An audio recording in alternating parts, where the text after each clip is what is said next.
Hello friends, welcome to चिकित्सक revolution. Today we are discuss solution solvent plus solute. देखिए पिछले class में अगर आपको याद होगा तो मैंने बताया था ट्रांसपोर्ट के बारे में, एक्टिव ट्रांसपोर्ट, पैसिव ट्रांसपोर्ट आपके लिए समझ चुके हैं। फिर मैंने बताया कि ऑस्मोसिस क्या होता है, डिफ्यूजन क्या होता है, वो भी आप समझ चुके हैं। Difference between the osmosis and diffusion. चलिए आप मुझे कमेंट बॉक्स में करके मुझे बताएंगे कि ऑस्मोसिस में या डिफ्यूजन में दोनों में किसमें इक्विलिब्रियम को अचीव करेगा। क्वेश्चन ध्यान से सुनिए, आप दोनों में से मुझे बताएंगे कि ऑस्मोसिस में इक्विलिब्रियम अचीव होता है या डिफ्यूजन में इक्विलिब्रियम को अचीव होता है। ओके, तो चलिए आज शुरुआत करते हैं। चलिए पेन और कॉपी निकालिए और नोट्स बनाना शुरू कीजिए। देखिए आज की क्लास में अपन लोग बात करेंगे सॉल्यूशन। आप जानते हैं कि सॉल्यूशन दो चीज से मिलकर बनता है, सॉल्वेंट प्लस सॉल्यूट। सॉल्वेंट जो होता है वो हायर अमाउंट में होता है, क्या होता है, हायर अमाउंट में लेते हैं, जबकि सॉल्यूट जो होता है वो हमेशा क्या लेते हैं, लेसर अमाउंट में लेते हैं। देखिए अकॉर्डिंग टू +2, अकॉर्डिंग टू 10 या +2 के लेवल हिसाब से जानते हैं अपन लोग कि water is the good solvent, water is the good solvent according to +2 level, यानी कि जहां तक आप देख रहे हैं साइंस पढ़ रहे हैं, मानते हैं कि वाटर क्या है, गुड सॉल्वेंट है। तो सॉल्वेंट हमेशा क्या लेंगे, हायर अमाउंट में लेंगे, जबकि सॉल्यूट क्या लेंगे, लेसर अमाउंट में लेंगे। फिर मैं लिख दिया कि types on the basis of relative concentration in comparison to cell sap या प्रोटोप्लाज्म। देखिए सेल सैप या प्रोटोप्लाज्म के आधार पे हम लोग क्या करते हैं, उसके आधार पे हम लोग बांटे हैं। तो तीन तरह का मैंने बांटा, क्या क्या बांटा, hypertonic solution, hypertonic solution, hypertonic और एक हुआ हाइपरटोनिक, यहाँ भी लिखा है नहीं। तो ऐसा करते हैं solution more than cell sap में यहाँ क्या होगा, सोल्यूशन हाइपरटोनिक, यहाँ हाइपोटोनिक होगा, हाइपर नहीं होगा, यहाँ क्या होगा, हाइपोटोनिक होगा, है ना। यहाँ मैं ये कर देता हूँ, यहाँ क्या हो जाएगा, हाइपोटोनिक हो जाएगा, है ना, यहाँ हाइपोटोनिक हो जाएगा, हाइपोटोनिक। हाइपोटोनिक में क्या हो जाएगा, सेल स्वेल कर जाएगा, है ना। तो देखिए ध्यान से, हाइपोटोनिक सॉल्यूशन में क्या होगा, solution is more concentrated than cell sap. यहाँ क्या होगा, सेल श्रिंक कर जाएगा। श्रिंक का मतलब क्या हो जाएगा, पिचुक जाएगा, चिपक जाएगा। देखिए ध्यान दीजिएगा, हाइपरटोनिक, हाइपोटोनिक और आइसोटोनिक तीन तरह का सॉल्यूशन हो गया। किसके आधार पर, कंपैरिजन टू सेल सैप या प्रोटोप्लाज्म के आधार पर। Hypertonic, hypotonic, isotonic. Hypertonic solution में क्या होता है कि solution is more concentrated than cell sap, मतलब कि आप देख रहे हैं कि ये हमारा क्या है, ये सेल है, ये हमारा क्या है, सेल है। इसको मैंने क्या किया, एक हाइपरटोनिक सॉल्यूशन में रखा, तो क्या हुआ, आप देख रहे हैं कि ये सेल क्या हुआ, पिचुक गया, ये सेल क्या हुआ, पिचुक गया, मतलब कि इसका जो बाहर अंदर का मटेरियल है कहाँ आ गया, बाहर इसमें आ गया। तो कहते हैं कि यहाँ पे क्या हो गया, एक जो ऑस्मोसिस हो गई है, क्लियर। इसमें हमारा सेल क्या हो गया, श्रिंक हो गया। अगर आपसे कोई पूछा कि बताइए कि किस तरह का सॉल्यूशन में आप किसी सेल को रखेंगे तो सेल वो आपका क्या होगा, सिकुड़ जाएगा, तो आपका जवाब आना चाहिए कि हाइपरटोनिक सॉल्यूशन के अंदर जब आप सेल को रखेंगे तो क्या हो जाएगा, वो चिपक जाएगा, सिकुड़ जाएगा, क्लियर। अब आइए हाइपोटोनिक सॉल्यूशन, कहता है solution is less concentrated than cell sap. तो अगर लेस कंसंट्रेटेड रहेगा तो क्या होगा, सेल हमारा स्वेल कर जाएगा, यानी कि क्या हो जाएगा, अपना साइज में बड़ा हो जाएगा, यानी कि सेल हमारा क्या हो जाएगा, बिग हो जाएगा, बड़ा हो जाएगा। आप देख रहे हैं कि हम जैसे आपने एक क्या है, एक सेल है, इसमें न्यूक्लियस है, आप देख रहे हैं जैसे ही आपने हाइपोटोनिक सॉल्यूशन में डाला, अंदर का मटेरियल क्या होगा, आपका सॉल्यूशन का मटेरियल सेल में जाकर समाना शुरू हो गया। देखो तो ये क्या होगा, इंडो ऑस्मोसिस होगा, क्योंकि अंदर का मटेरियल क्या हो गया, सेल के अंदर समाहित हो गया, तो इस सेल हमारा क्या हो गया, बिग सेल हो गया, स्वेल कर गया।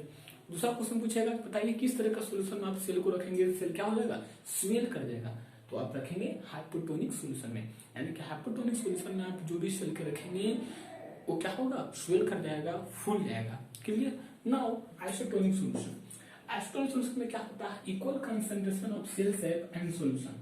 लिविंग सेल क्या होगा, इसमें नो इफेक्ट, कोई इफेक्ट नहीं पड़ेगा। आप देख लीजिए ये क्या है, हमारा सेल है, ये तो मैंने आपको बता दिया, ये क्या है, हाइपोटोनिक सॉल्यूशन हो गया, हाइपोटोनिक सॉल्यूशन हो गया, क्लियर, हाइपोटोनिक सॉल्यूशन हो गया। यहाँ क्या है, आइसोटोनिक सॉल्यूशन में आप देख रहे हैं कि equal concentration of cell sap and solution, यानी कि लिविंग सेल क्या होगा, कोई इफेक्ट नहीं पड़ेगा। तो कोई इफेक्ट नहीं पड़ेगा तो हमारा क्या होगा, सेल में कोई परिवर्तन नहीं होगा। आप देख रहे हैं कि जितना बाहर निकला उतना ही घुस रहा था, जितना अंदर निकला उतना ही बाहर आ रहा था, जितना अंदर निकला उतना ही बाहर आ रहा था, जितना अंदर निकला उतना ही बाहर आ रहा था, जितना अंदर निकला उतना ही बाहर आ रहा। यानी कि इसका मतलब कह सकते हैं कि इसमें क्या हुआ, नो इफेक्ट होगा, नो इफेक्ट होगा किसमें, आइसोटोनिक में। तो आई थिंक आपको समझ में आ रही होगी बात को कि hypotonic, hypertonic, hypotonic, isotonic. Hypertonic में क्या होगा, सॉल्यूशन लिविंग सेल क्या होगा, सिकुड़ गया, चिपक गया। हाइपोटोनिक में क्या होगा, हमारा सेल लिविंग सेल स्वेल हो गया, फूल गया। आइसोटोनिक में क्या हुआ, इसमें नो इफेक्ट हुआ। क्लियर है। चलिए अब हम लोग बात करते हैं इंडोसाइटोसिस के बारे में। तो वीडियो को पॉज कीजिए, अब आगे बोलना शुरू कीजिए, ठीक है। अब बात करते हैं इंडोसाइटोसिस। तो कल एक क्लास में आप देख रहे थे कि मैंने बताया आपको इंडोसाइटोसिस में आपने देखा था क्या, दो तरह का देखा था आपने, फाइगोसाइटोसिस बताया था, पिनोसाइटोसिस। उसी को थोड़ा सा एक्सप्लेन कर देंगे आप लोग, है ना।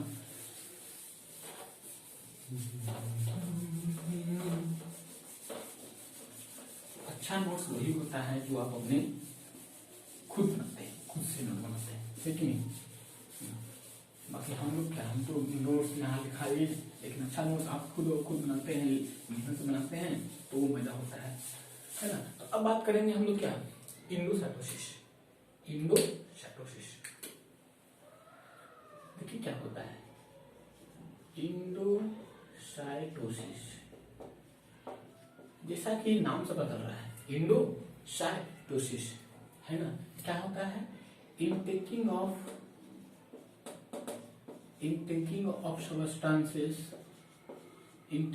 substances from cell, यही होगा ना। क्या करता है, intaking of substances from cell, है ना, intaking of substances from cell। Types of endocytosis. Types of endocytosis की बात करेंगे तो तीन तरह का, कौन कौन आएगा, एक आएगा पिनोसाइटोसिस, दूसरा क्या आएगा, फैगोसाइटोसिस आएगा।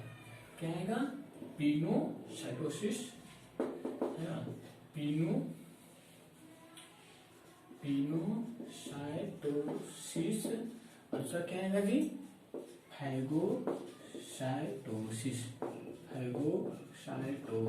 आराम से बात नोट्स बनाते जाइए, है कि नहीं। पिनोसाइटोसिस में क्या लिखाएंगे, intaking of liquid for the cell, intaking of liquid by the cell, इसको पिनोसाइटोसिस हो जाएगा। क्या लिखाएंगे, intaking of liquid by cell is called pinocytosis. हाँ, इसका एग्जांपल ह्यूमन बींग्स।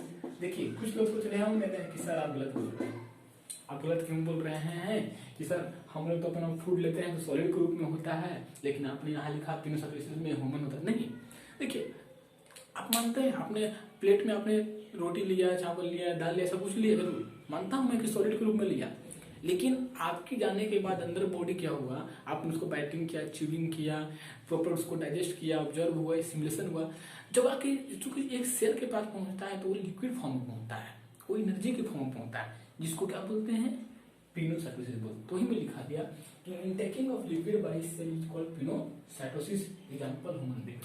और उसी प्रकार लिखिए फैगोसाइटोसिस में इनटेकिंग ऑफ सॉलिड, है ना, intaking of solid intaking of solid by cell, है ना, इज कॉल्ड इसको बोलते हैं क्या, फैगोसाइटोसिस। फैगोसाइटोसिस का गुड एग्जाम्पल आता है आपका WBC। क्या आता है, WBC हो गया, है ना, अमीबा हो गया, ये सब क्या है, ये सब क्या है, सॉलिड सब्सटेंस लेते हैं, है क्या, अमीबा हो गया, WBC हो गया, सब क्या है, फैगोसाइटोसिस हो जाएगा। क्लियर हो रहा होगा आपको कि टाइप्स ऑफ पिनोसाइटोसिस में तरह का देखें। एक देखा आपने पिनोसाइटोसिस देखा, दूसरा फाइगोसाइटोसिस देखा। पिनोसाइटोसिस में क्या देखा, intaking of liquid by cell equal pinocytosis, example human beings. फिर आपने फाइगोसाइटोसिस देखा, intaking of solid by cell equal phagocytosis, WBC. WBC का पूरा नाम क्या होता है इसे बता चुके हैं, क्लियर। अब इसके बाद थोड़ा बात करते हैं इक्जोऑस्मोसिस, है ना, इक्जोऑस्मोसिस।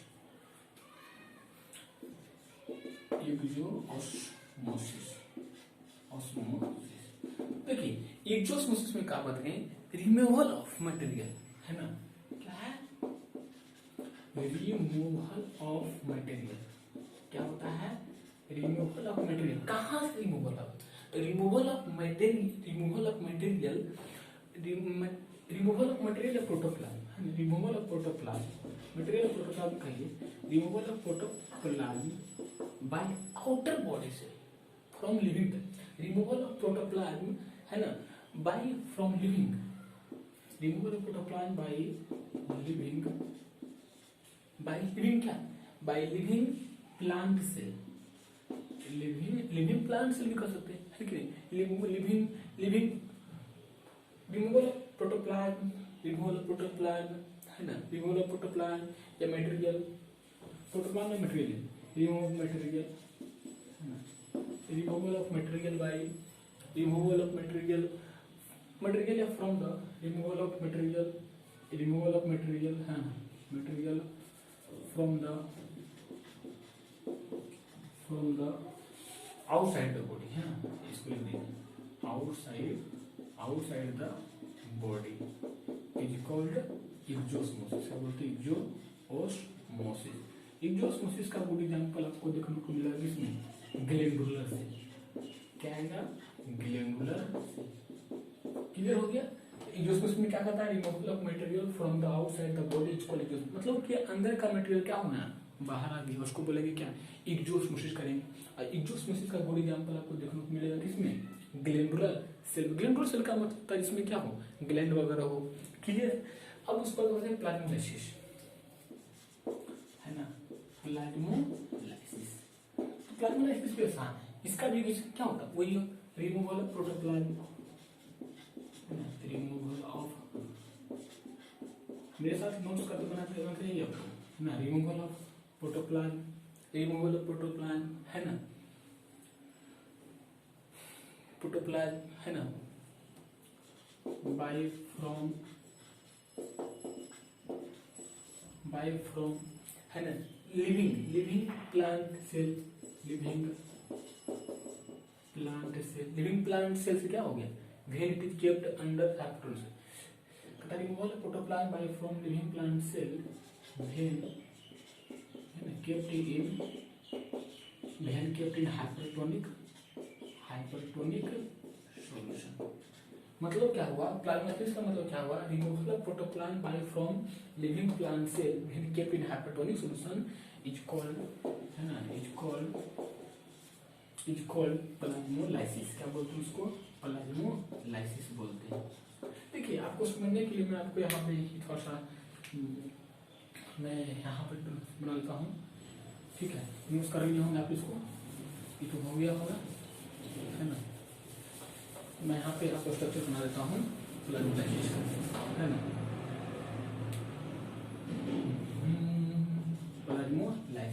प्लाज्मोलाइसिस का फिगर यहाँ बनाता हूँ। इससे क्या आपने क्या किया, मान लीजिए आपने एक सोल्यूशन लिया, सोल्यूशन के अंदर अपने प्लांट सेल को रखा, है ना। अब प्लांट सेल का में क्या क्या होता है ये सब समझ चुके हैं, बेसिक लेक्चर। जो लोग हाँ पहली बार देख रहे हैं उनको क्या करें, आप लोग बेसिक लेक्चर देखना नाम है ना। अब क्या होगा, इसमें जो रखें ये मटेरियल क्या होगा, तो अंदर का मटेरियल इसमें क्या होगा, बाहर आ जाएगा।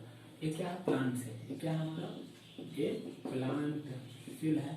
कौन सा सोल्यूशन है हमारा, ये सोल्यूशन जो हमारा दिख रहा है वो है हाइपरटोनिक सॉल्यूशन, हाइपरटोनिक। तो ये करा है कि removal of protoplasm from the living plant cell when kept in hypertonic solution is called plasmolysis. अब क्या होगा, इसके अंदर से प्रोटोप्लाज्म क्या होगा, बाहर निकल जाएगा, तो ये कहाँ आ जाएगा, प्लाज्मोलाइसिस कंडीशन होगा। इस कंडीशन को बोलेंगे प्लाज्मोलाइसिस बोलेंगे। तो आई थिंक आपको ये बातें समझ में आ रही होगी, तो समझ में आ रही है वीडियो को पॉज कीजिए और ध्यान से बनाते हैं, बनाते रहिए। तब तक के लिए बेस्ट ऑफ लक। और हाँ, पहली बार जो आप हमारे वीडियो को देख रहे हैं, थोड़ा सा आप इस वीडियो को क्या करें, दोस्तों के बीच में शेयर करें, ताकि और से मैं ज़्यादा क्या कर सकूँ, पढ़ा सकूँ आपको। और हाँ, एक कमेंट बॉक्स में ये भी लिखेंगे मुझे कि मैं आगे अगला चैप्टर कौन सा शुरू, अगला चैप्टर मुझे कौन सा शुरू करनी है, आप मुझे कमेंट बॉक्स में लिखेंगे, तो मैं उस हिसाब से मैं आपको नया चैप्टर प्रोवाइड करा पाऊंगा। तो तब तक के लिए इतना ही, बेस्ट ऑफ लक।